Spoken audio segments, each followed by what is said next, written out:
The language in this video has been translated using AI translation via HeyGen. While we strive for accuracy, the translation may not be entirely precise or reflect the original intent and meaning in all cases. We appreciate your understanding as we work to make this content more accessible through AI-assisted translation. La langue de cette vidéo a été traduite à l'aide d'une traduction par IA via HeyGen. Bien que nous nous efforcions d'être précis, la traduction peut ne pas être entièrement exacte ou refléter l'intention et la signification originale dans tous les cas. Nous apprécions votre compréhension alors que nous travaillons à rendre ce contenu plus accessible grâce à une traduction assistée par IA.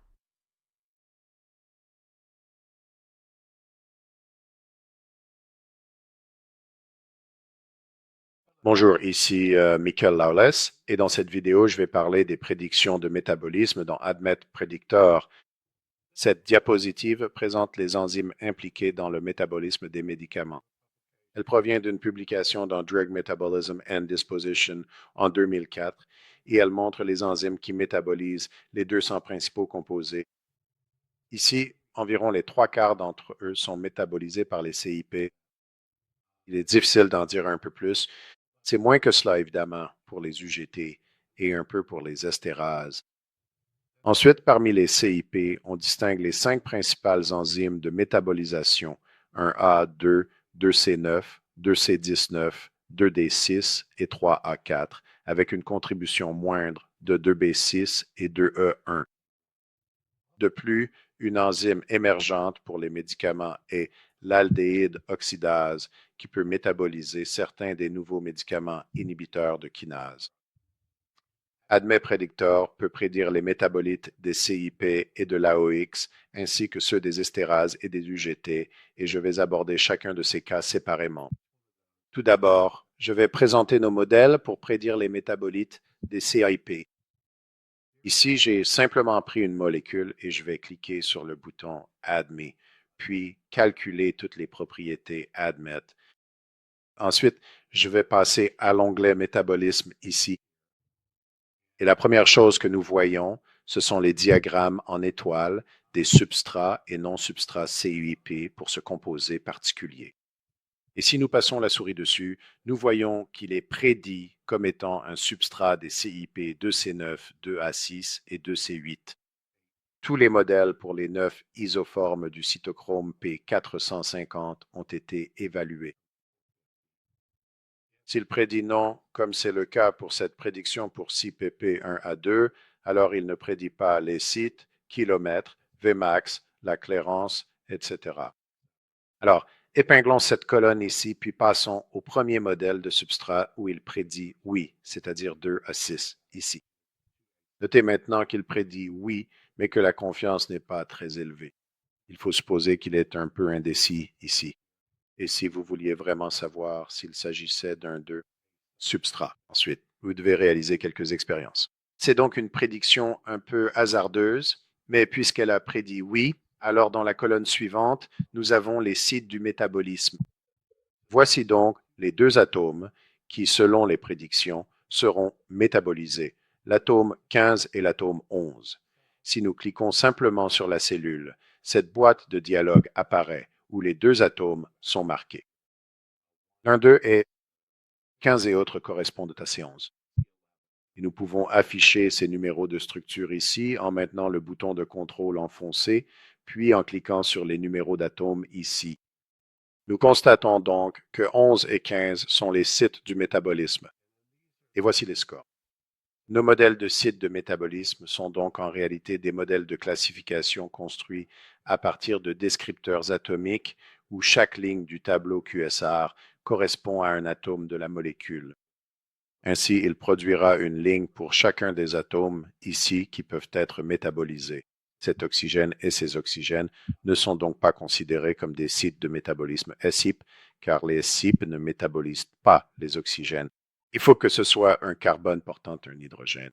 Cela peut aussi être un azote ou un soufre pour les N-oxydes et les S-oxydes.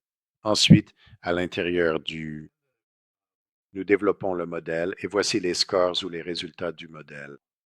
Et la valeur par défaut est, si un composé est prédit comme étant un substrat Alors l'atome ayant le score le plus élevé selon le modèle des sites de métabolisme est marqué comme site de métabolisme. Il y a également un seuil sur le score à partir duquel un atome peut être marqué comme site de métabolisme. Donc ici, c'est cet atome-là.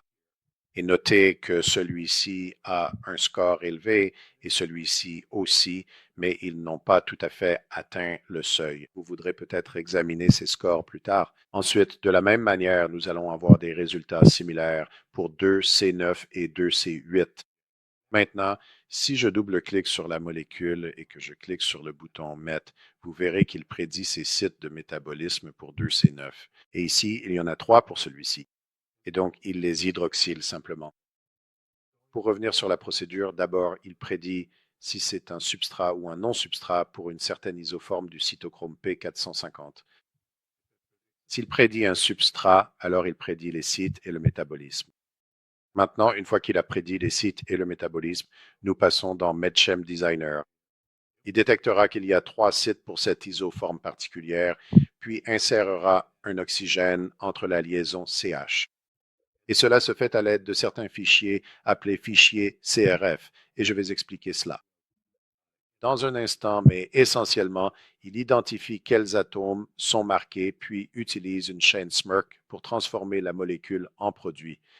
Notez maintenant que nous ne voyons pas de représentation pour les 2 autres enzymes, et c'est parce que par défaut, seuls les 5 isoformes majeures sont affichées. Allons dans la boîte de dialogue des paramètres pour modifier le comportement par défaut des métabolites du CIP. J'ouvre donc la boîte de dialogue Modifier les paramètres, je clique sur l'onglet Métabolites, puis je coche simplement toutes les isoformes du CIP ici. Je clique sur OK, puis lorsque je génère les métabolites, nous voyons maintenant des métabolites correspondant à 2C8 et 2A6 ici. Pour ce métabolite du haut, 2C8, vous voyez qu'il a clivé cette liaison ici. Donc cette position est hydroxylée. C'est un intermédiaire instable, donc il clive cette liaison pour former l'acétone et la sulfonamide. Nous pouvons visualiser ce métabolite en retournant dans la boîte de dialogue des paramètres sous l'onglet Métabolite et en passant l'option Observer les intermédiaires métaboliques à tous.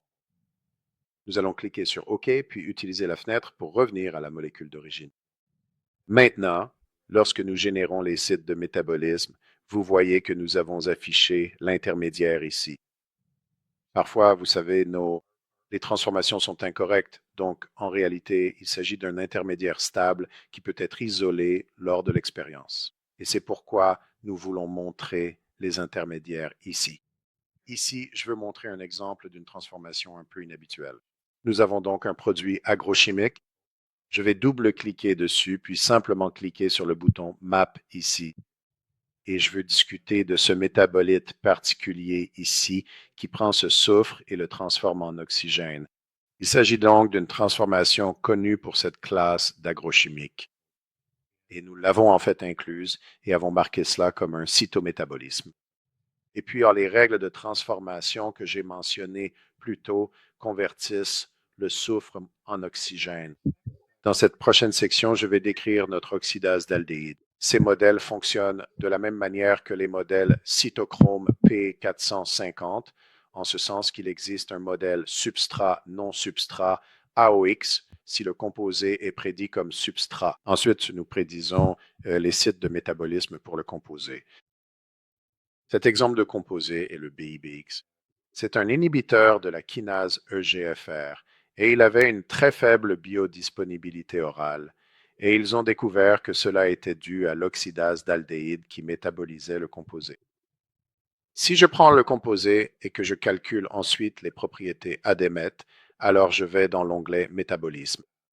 Puis je fais défiler vers la droite pour trouver les modèles AOX. Nous avons donc un substrat et un non-substrat. C'est prévu, oui.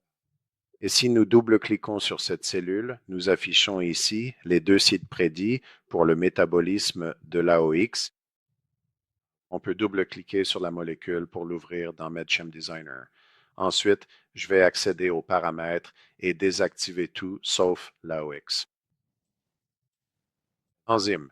Cliquez sur OK, puis générer simplement les métabolites et vous verrez qu'il hydroxyle d'abord cette position spécifique. C'est précisément ce que fait l'AOX. Puis cela se réarrange naturellement en cétone, un processus chimique bien connu. De même, nous hydroxylons cette position, puis nous inversons cette liaison ici et amenons le NH ici, l'hydrogène ici, nous formons ce tautomère. Dans la section suivante, je décrirai nos modèles UGT. Ceux-ci sont un peu différents des modèles CIP et AOX dans la mesure où il existe des modèles de substrat et de non-substrat, mais nous n'avons pas de modèle de site. Pour les UGT, nous nous appuyons sur les chaînes S-MERC qui vont identifier les sites potentiels de métabolisme UGT sur la molécule, puis comparer les isoformes UGT réelles pour voir si elles métabolisent l'un de ces groupes fonctionnels. Ici, j'ai donc deux molécules. Je vais maintenant calculer les propriétés ADMET, puis aller dans l'onglet Métabolisme ici. Et nous voyons que nous avons ici des modèles UGT. Pour la première molécule, il prédit qu'une seule des 9 isoformes, UGT2B7, va métaboliser ce composé. Donc tout cela est correct. Si nous double-cliquons dessus pour l'amener dans MedChem Designer, puis que nous allons sous le bouton Met ici et que nous cliquons sur UGT, cela va ajouter un glucuronide. Je vais l'ajouter sur le groupe OH ici pour former le produit glucuronidé. L'autre composé, si nous l'importons dans MedChem Designer en double-cliquant dessus, puis que nous prédisons les métabolites UGT, ici, seul UGT1A8 est prédit, glucuronidant l'azote ici. Et cela remplace l'autre modèle, un A1. Dans cette prochaine section, je vais parler de nos modèles d'estérase. Ces modèles sont strictement des transformations. Ils sont donc associés au fichier CRF que je vais vous montrer dans un instant. Mais prenons quelques exemples ici. Donc, le premier composé est un cyclovir et c'est une prodrogue. Tous ceux-ci sont selon leurs ensembles de données Kimball. Et encore une fois, nous pouvons simplement double-cliquer sur le composé pour l'afficher dans MedChem Designer. Ensuite, je vais cliquer sur l'option estérase sous le bouton Met. Et nous voyons que le composé a été clivé. La liaison ester a été clivée ici. Donc, il s'agit d'un simple groupe fonctionnel valine qui a été ajouté au composé. Puis, celui-ci est clivé par une estérase pour le transformer en une forme active. Et la raison pour laquelle il ferait cela, c'est peut-être parce que ce composé lui-même a une faible biodisponibilité. Il le protégerait donc avec un ester pour le rendre un peu plus biodisponible par voie orale. Cet exemple suivant concerne un composé contenant un groupement phosphate. Encore une fois, je vais simplement double-cliquer sur le composé pour l'importer dans MedChem Designer. Et ici, ce groupe phosphate a été clivé pour laisser le groupe hydroxyle. Que cette molécule n'est pas un ester, c'est en fait un carbamate, mais elle peut être clivée de la même manière. Maintenant, il y a plusieurs étapes différentes impliquées dans ce cas. Ainsi, les estérases pourraient être clivées ici pour laisser le groupe OH ici, puis cleaver à nouveau à cette liaison particulière pour générer un intermédiaire instable. En gros, lorsque vous avez ce groupe NCO2, il est instable et va simplement se décomposer en amine. Voyons donc ce qui se passe ici lorsque nous choisissons la fonctionnalité estérase. Ce qui s'est passé, c'est que cette liaison a vraiment été clivée, ce qui a formé un intermédiaire instable, puis l'amine a été libérée ici. Et enfin, une analyse un peu plus compliquée ici. Nous avons maintenant un groupe ester. Je ne suis pas sûr que cela soit clivé ou non. Voyons ce que fait le programme. Donc, il clive bien cette liaison ici pour former le groupe PO3H2 ici, qui est la molécule active du ténofovir. Jetons maintenant un bref coup d'œil au fichier qui génère ces métabolites. Donc, dans mon répertoire de données utilisateurs ici, vous pouvez voir ces trois fichiers, métaboliteprédiction.crf, métaboliteprédiction.estérase et métaboliteprédiction.ugt. Celui-ci est en fait sous une forme chiffrée, mais vous êtes bien sûr invité à regarder les composés ou à examiner les transformations ici. et comme je l'ai mentionné, ils sont codés, mais nous avons des commentaires pour expliquer ces transformations. Si nous pouvions les déchiffrer, nous verrions cela. Sur le côté gauche de l'équation, il y a un atome qui est marqué, je crois, avec un underscore S, et cela indique qu'il s'agit du cytométabolisme, et le programme en interne le marquerait comme un cytométabolisme, puis effectuerait la transformation, ce qui générerait le métabolisme du produit final. Si nous regardons la fonctionnalité estérase ici, ou pardon, le fichier estérase CRF, celui-ci n'est pas commenté, mais il n'est pas chiffré. Mais il y a un grand nombre d'équations ici, ou plutôt de réactions, pardon. Ceci est donc une chaîne SMERC. Elle identifie la fonctionnalité réactive du composé. Et il peut y avoir des jokers. Donc, par exemple, cela pourrait être de l'azote, de l'oxygène ou du soufre, je crois, ici. Et ensuite, ce 2.3 le marque et indique en quoi il va être transformé dans le produit ici. Et enfin, le dernier est le UGT1. Et celui-ci fonctionne en conjonction avec d'autres règles, mais il marque essentiellement le site de métabolisme sur la molécule, puis ajoute le composé glucuronidé à celle-ci. Dans cette dernière partie de la vidéo, j'aimerais discuter des métabolites de métabolites et de la génération de métabolites via la fonctionnalité de traitement par l'eau d'AbMed Predictor. Ici, j'ai dessiné quelques molécules simples dans MedChem Designer et je vais en surligner une. Et ensuite, il suffit de générer les métabolites standards du cytochrome P450 du composé. Et vous voyez ici ce métabolite M2 dans ce cas. Ce composé est le résultat d'une déméthylation du groupe méthoxy ici. Et si je veux voir si ce composé pourrait potentiellement être glucuronidé, je le surligne. Puis je vais dans le bouton Mettre, je sélectionne UGT et on voit qu'il glucuronide l'oxygène phénolique du composé. Donc, il s'agit d'un métabolite de métabolite.